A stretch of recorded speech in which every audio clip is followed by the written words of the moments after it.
حضور سرور کائنات صلی اللہ علیہ وسلم ایک دن تشریف فرما تھے.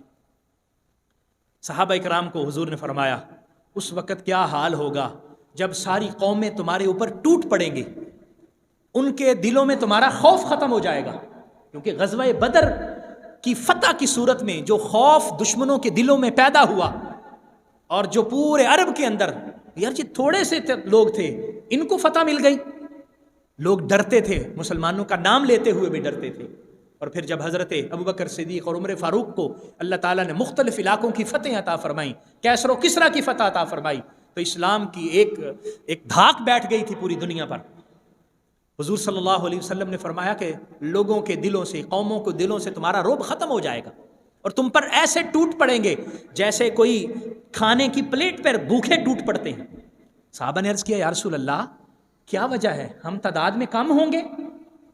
حضور صلی اللہ علیہ وسلم نے فرمایا نہیں، تم تعداد میں کم نہیں ہوگے، لیکن تمہارے اندر ایک بیماری آ جائے گی، وہن آ جائے گا. حضور وہ وہن کیا ہے؟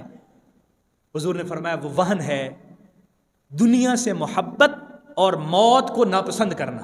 موت تمہیں ناپسند ہوگی، حالانکہ موت نے تو آنا ہی آنا ہے.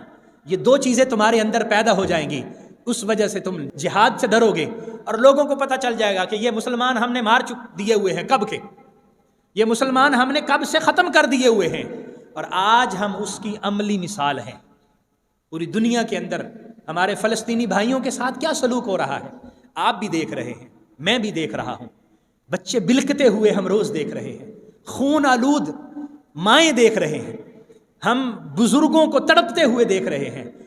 کھنڈرات بن چکے ہیں، پورے کا پورا شہر غزہ شہر کھنڈرات بن چکا، دیگر شہر کھنڈرات بن چکے، اور پورے کے پورے اسلامی ممالک تماشا دیکھ رہے ہیں. یہ کیا ہے؟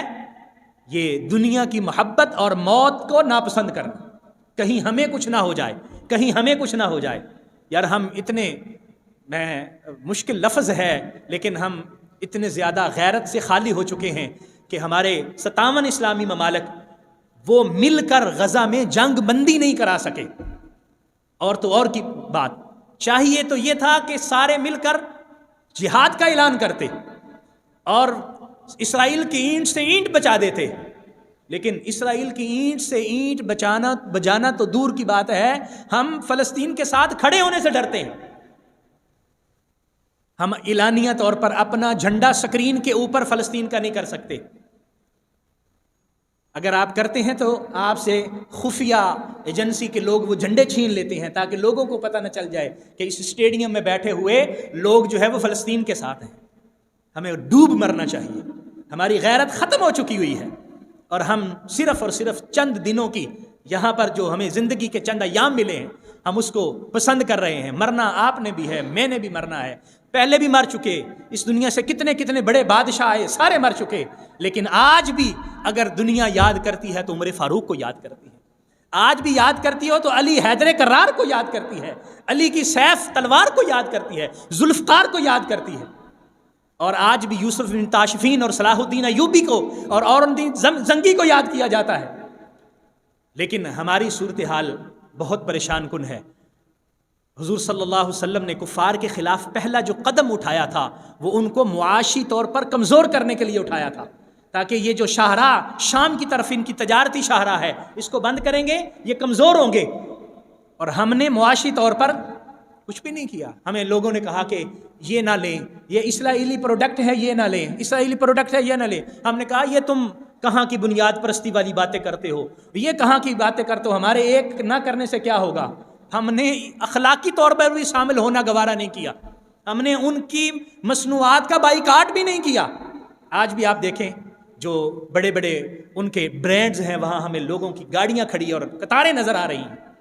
مطلب کیا ہے؟ ہم سودا کر چکے، اپنی غیرت کا سودا کر چکے، ہم اپنی حمیت کا سودا کر چکے. اور جب تک ہماری غیرت اور حمیت دوبارہ اٹھے گی نہیں اس وقت تک ہمیں وہ عزت نہیں ملے گی. آپ افغانستان کو دیکھتے ہیں، امریکہ کے ساتھ آنکھوں میں آنکھیں ڈال کے اس نے بات کی تھی، کیا ہوا، کیا بگڑا؟ آج پھر وہ اپنے پاؤں پہ کھڑے ہوئے ہیں. آج وہ پوری دنیا کو مثال دے کے بتا رہے ہیں یہ معاشی یہ جو باتیں ہیں نا یہ ساری پیچھے رہ جاتی ہیں. جب آپ فتح حاصل کرتے ہیں تو سارا کچھ پھر آپ کے قدموں میں ہوتا ہے. آج وہ ہم سے زیادہ معاشی طور پر مضبوط ہیں اور ہم کچکول اٹھا کے بھیک مانگ رہے ہیں، کبھی اپنی گیس مہنگی کرتے ہیں، کبھی بجلی مہنگی کرتے ہیں، اور گھٹنوں کے بل آ کر ان کی شرائط کو تسلیم کرتے ہیں۔ ہمارا ملک ہے، ہم نے یہاں اس کو حاصل کیا، ہمارے آباء و اجداد نے قربانیاں دیں، لیکن یہاں ہم اپنی گیس بھی اپنی مرضی سے نہیں چلا سکتے، اپنا پٹرول بھی اپنی مرضی سے نہیں خرید سکتے، اپنی بجلی بھی اپنی مرضی سے خرید نہیں سکتے۔ اور غلامی کس کو کہتے ہیں بھائی؟ یہی غلامی ہوتی ہے۔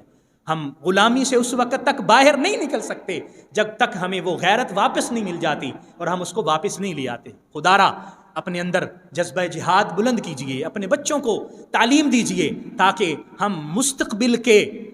مستقبل کے وہ لوگ پیدا کر سکیں جو اسلام کو اصل میں جن کی ضرورت ہے، اور اسلام جس کو چاہتا ہے۔